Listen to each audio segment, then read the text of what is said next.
So now we're going to move into another use case of possible scenario, which is not as simple as this last one we just walked through, but also I think it's pretty relevant as auto-scaling or scaling happens to be a very popular thing and relevant thing that individuals are interested in.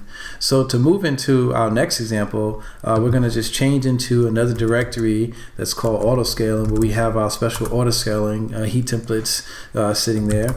And basically, as you can see, I have two templates, heat templates that are running in there, as well as one environment file that's in there. And what we're going to do is we're going to execute this next heat template, and as well as do some other steps to be able to trigger an auto-scaling event, and hopefully it does what it's supposed to do. And you'll be able to see this great functionality that's offered here. So let's execute this next heat template. And we're going to pop around and take a look at some things. So while this guy runs, what I'm going to do is because of the way the auto-scaling works, it actually takes an average of the vCPUs running. I'm going to go in and get rid of these two instances that we created before. Again, this is just for our demo purposes. This is not something you would have to do on a normal instance basis. But we can already see that our heat template has the second heat template has completed, because we can see that other instance running there. So our testing auto-scaling template has completed. If we go and take a look at the resources that are already leveraged there, we'll see that we created a scale-up policy using heat. We created a auto-scaling group. And last but not least, we created a accelerometer alarm so that that alarm can trigger the scaling event based off the threshold that we passed. So now that that's running, we need to do something to be able to help trigger that scaling event. So what I'm going to do now is I'm going to actually pop into this instance that we just created, and I'm going to have it generate some CPU load so that we can trigger that scale up event.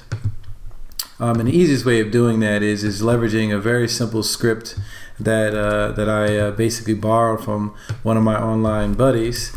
That's basically going to tell the instance to leverage or spike up the CPU to as close to 100% as possible, and then we're going to go back in and monitor the accelerometer alarm and hopefully watch that guy trigger. And then also the subsequent result of that should be, we should see an additional instance be created by that auto-scaling policy that we've set up.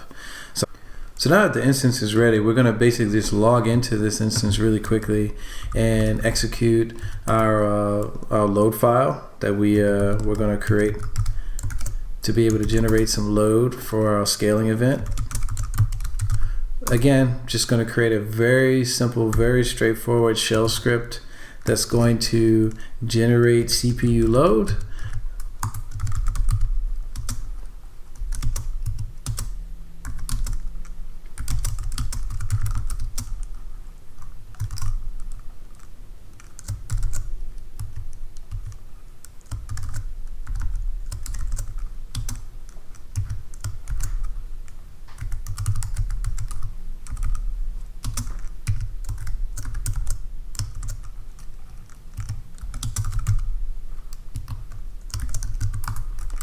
And we're going to change the permissions of this file so that we can actually execute it. And we're going to basically load this guy in the background so that we can make sure that it's doing what we want it to do. So if we execute a top command, what we should then see here is that the very first guy that's leveraging the most or consuming the most of the CPU of this instance is that script. So now that that guy is ready, we can now go back in and we can start polling and seeing if that accelerometer begins to report some statistics on this instance.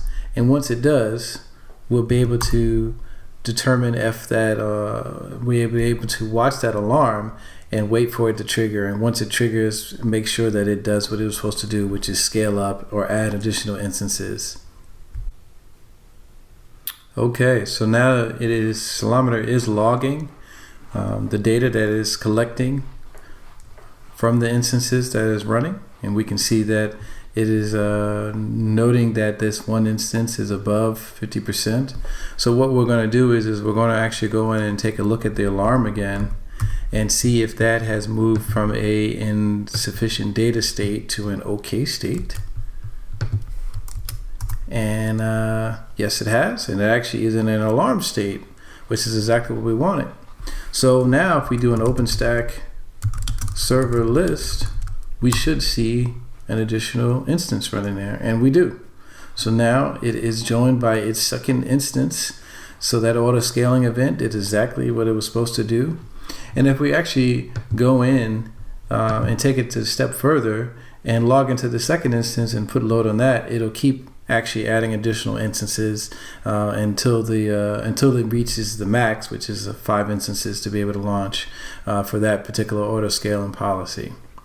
So hopefully this kind of helped to demonstrate some of the features around LBaaS and what you can do with it.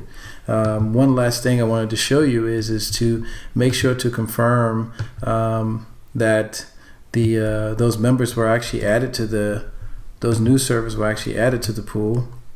We're going to do another LBaaS list, and what we're going to do now is we're going to basically query that pool again and make sure that the additional 2 instances that were created were actually added to that load balancing pool.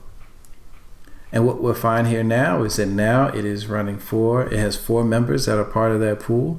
The 2 that we originally created with the first use case, and then with the second use case, we see the additional 2. And we can also validate that by looking at the IP addresses of 116, 117. And that's the same ones that are reflected here.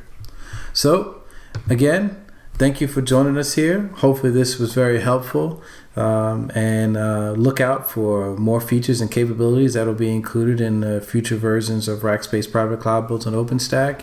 And for now, keep stacking. Thank you.